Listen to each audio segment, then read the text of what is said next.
Thank you. In a few moments, I will sign an executive order launching a new White House opportunity. This is a very big thing that Tim and I and everybody have been working on for a long time. And Revitalization Council. This council will coordinate efforts across the entire federal government to deliver jobs, investment, and growth to the communities that need it the most. With the creation of today's council, the resources of the whole federal government will be leveraged to rebuild low-income and impoverished neighborhoods that have been ignored by Washington in years past. Our goal is to ensure that America's great new prosperity is broadly shared by all of our citizens. Our country is doing better than ever economically, and we're able to do that. I'm thrilled to announce that our new council will be led by Secretary Ben Carson, who is here with us today. Let's see, Ben. Where is our Ben?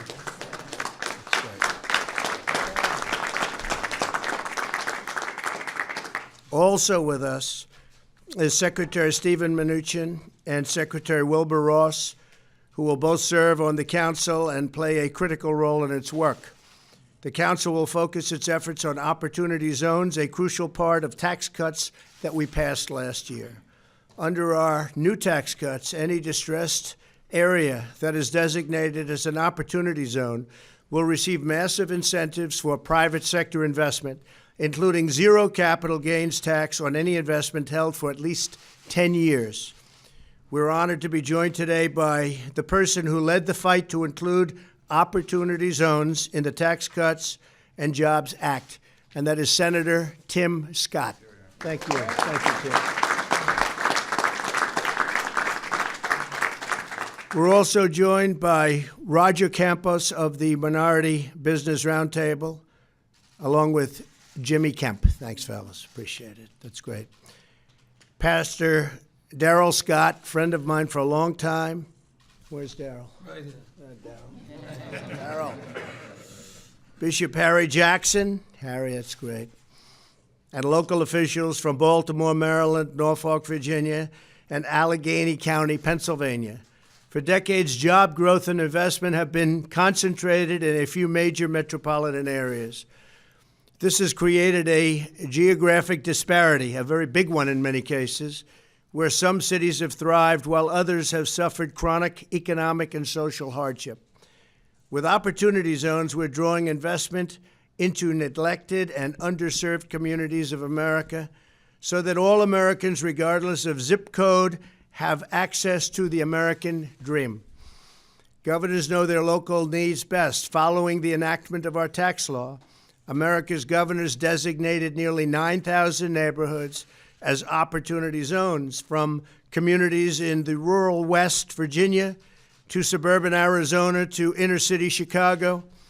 The Treasury Department has estimated that as a result of these tax incentives, private businesses will invest $100 billion in opportunity zones, and that will be incredible. This council will support communities like East Baltimore, where Pastor Dante Hickman is helping lead a groundbreaking project in the newly designated Opportunity Zone. I'd like to invite Pastor Hickman to say a few words about today's initiative. He's been an incredible leader, a man of faith, and somebody that we all believe very strongly in. Pastor, please.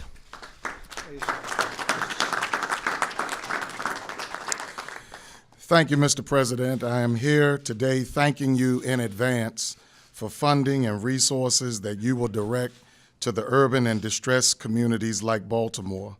The executive order you signed today will make it possible for us to work with your administration on a common goal of investing to restore people as we rebuild properties in neglected communities. As pastor of the Southern Baptist Church and through our Mary Harvin Transformation Center Community Development Corporation, in partnership with other faith-based stakeholder institutions, developed the East Baltimore Revitalization Plan, addressing development needs of over 100 acres just north of Johns Hopkins Hospital, and was recently approved and adopted by the City Planning Department of Baltimore. Our area has been federally designated as an opportunity zone, and this bipartisan legislation can leverage public and private funding towards community revitalization. Your influence on federal agencies and private entities through this executive order will enable distressed communities like Broadway East in Baltimore to obtain investment needed to capitalize and bridge funding gaps to create sustainable health, wealth, housing, educational, recreational, grocery, and employment opportunities. It will strengthen small, emerging, and other businesses, as well as enable financial support of historically black colleges and universities like Wiley College in Marshall, Texas, where I attended. Mr. President, I want you and every agency and potential investor to know that in Baltimore, and in particular Broadway East Baltimore, that we have the plan, we have the property, we have the people, we have the professional expertise, and we have the prospectus to jumpstart your urban initiative. Baltimore is prepared to be a demonstration project for a national urban revitalization strategy. We look forward to working with your administration on rebuilding opportunity in our urban communities that have suffered from disinvestment and dilapidation for decades. And we welcome you to come to Baltimore to see the potential transformative impact of your leadership and investment through this executive order. Thank you. Thank you very much. Thank you. Thank you, Pastor. Today, we are also proud to be joined by one of America's most admired business leaders, the co-founder of the television network BET, Bob Johnson. Bob, please. Hi, Bob. How are you? Nice to see you. Thank you, Mr. President. I'm here to applaud you on two things. One, you may not even know about, but Tim Scott does. Good. Just recently, your Department of Labor signed a historic document that created something called auto portability. Auto portability is designed to reduce retirement leakage among low-income 401k account holders who tend to cash out. And Mr. President, you should know this, 60% of African American and Hispanic Americans cash out of their 401k account.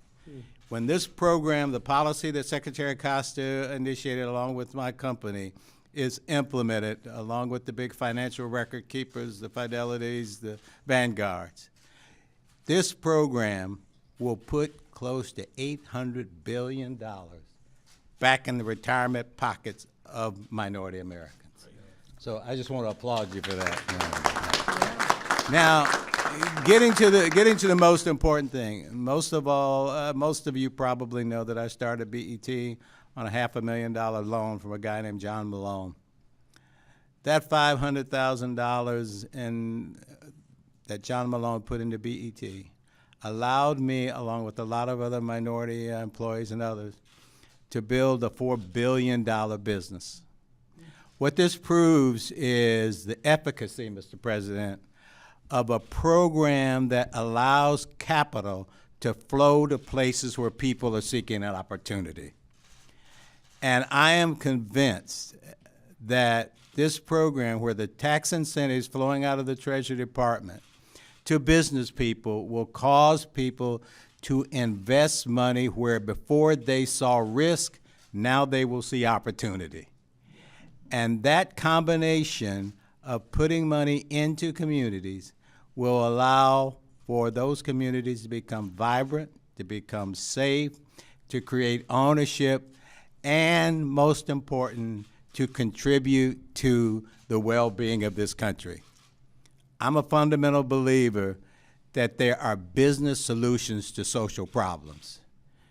The Opportunity Zone program is that, and I applaud you and Tim Scott for taking the leadership on it. Thank you. Very nice. Thank you very much.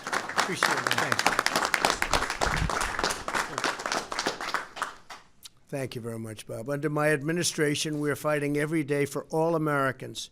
African Americans and Hispanic American poverty rates have reached their lowest levels ever recorded in the history of our country. African American and Hispanic American unemployment have recently achieved the lowest rates ever recorded. African American youth unemployment has reached the lowest rate ever recorded. That's pretty good, Bob, isn't it? What? Pretty good. Last year alone, we lifted 1 million Americans out of poverty, which is a record. We have launched a cutting-edge campaign to provide skills and job training to nearly 6.5 million Americans. We are fixing disastrous trade policies that gutted middle-class communities, and we are expanding real educational choice for our students. As part of our commitment to building safe and prosperous communities, the Senate will soon vote on our landmark criminal justice reform package that we've all been working very hard on. You have been working very hard on it. The First Step Act, it's called. This legislation will give former inmates and nonviolent offenders the chance to become productive, contributing, law-abiding citizens. But we have much more work to do. The White House Opportunity and Revitalization Council will drive our ambitious agenda and drive it very, very powerfully. No citizen will be forgotten, no community will be ignored, and no American will be left on the sidelines. To achieve our national destiny, we all must unlock the potential of all of our people, not just some of our people. Together, we will take our nation to new heights by realizing the full promise of America for every citizen in our magnificent land. With that, I would like to invite Secretary Ben Carson to the podium before I sign the executive order. I'd also like to ask Tim Scott to say a few words, great senator, and then we'll sign. Thank you very much. Ben, first. Thank you. Well, thank you, Mr. President, for that introduction, for all of you for joining us today for this most important executive order signing. Today, the nation's unemployment rate is at a 49-year low. Jobless rates among African Americans down to a record low of 5.9%. Wages on the rise. While we can all be proud of these achievements, one challenge has remained.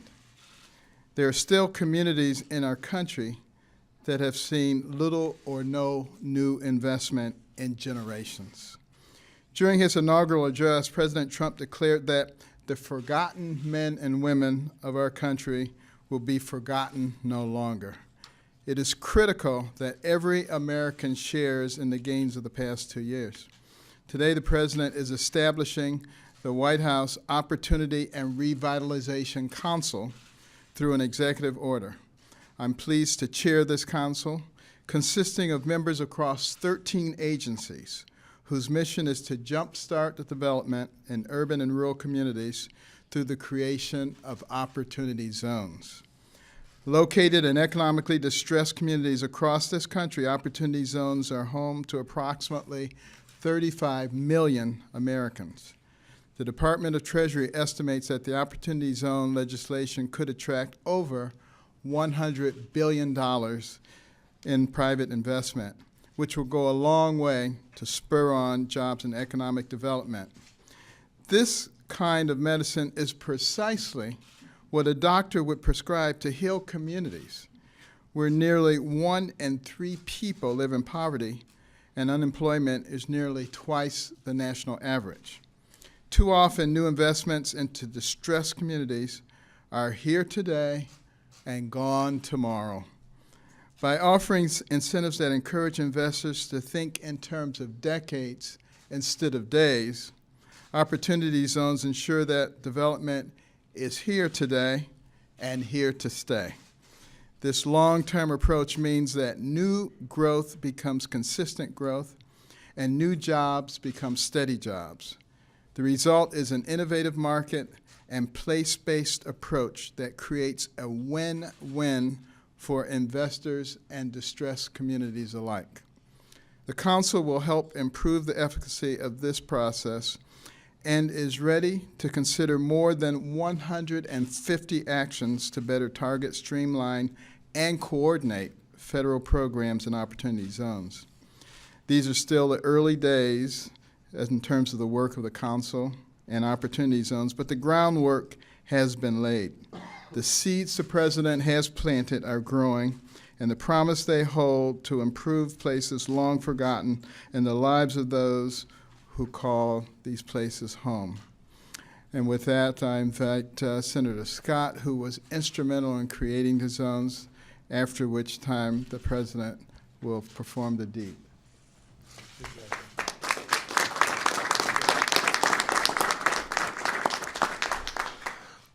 I just want to take the time to thank the President for his hard work and his dedication to people living in distressed communities. As a kid who grew up in a single-parent household, mired in poverty, living in one of these distressed communities, I know firsthand the value of hope being brought into communities.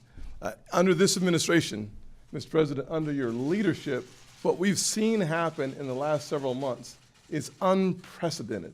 You can think first about opportunity zones. When you and I had a conversation about the zones over a year and a half ago, you immediately jumped on board and took the lead. And because of your leadership, opportunity zones that will help distressed communities, over 8,700 throughout this country, is a reality.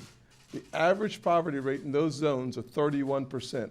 Because of your leadership, because of your foresight and your vision, we now see hope descending on these zones. Number two, when you think about what Bob Johnson spoke about, the ability to positively impact retirement security in communities of color has increased because of your proactive stance on keeping those dollars in retirement accounts. Number three, you think about the power of education. The greatest chasm in this nation is caused by two primary issues. One is family formation. We can't do much about that in government. But number two is education. Your focus, sir, is changing lives that you may never meet, but it's happening every single day in America. And finally, your strong advocacy for criminal justice reform to come to the floor of the United States Senate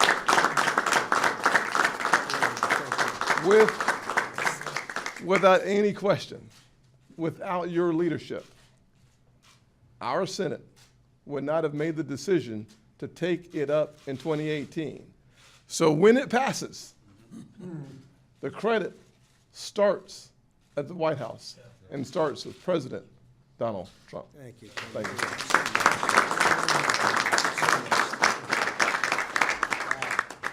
Thank you very much. I think that means Tim gets the first pen.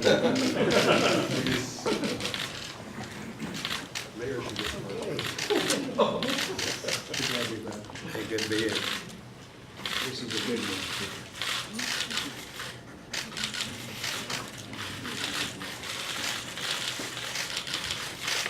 Okay. Here you go. Oh, where we go.